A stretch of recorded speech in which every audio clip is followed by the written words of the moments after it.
Ngayong panahon ng bakasyon, pinaalalahanan ng Philippine National Police ang publiko na maging maingat at responsable sa kanilang paglalakbay sa ilalim ng Ligtas Sumbak 2026. Sa gitna ng dagsa ng mga biyahero, binibigyang diin ng PNP ang kahalagahan ng pagiging handa at alerto sa kalsada.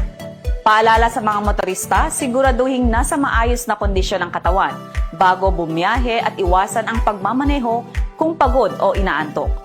Mahigpit ding ipinapatupad ang pagsusuot ng seatbelt at helmet para sa kaligtasan ng lahat. Tandaan ang blow bagets, alamin ang batas trapiko, panatiliin ang angkop na distansya sa ibang sasakyan o maging defensive driver. Huwag rin gumamit ng gadget habang nagmamaneho. Bawal magmaneho ng nakainom ng alak o lasing. Mahigpit na ipinagbabawal ang paggamit ng iligal na droga at pagmamaneho ng kulang sa pahinga. Hinihikayat din ng publiko na umiwas sa overspeeding at sumunod sa mga batas trapiko.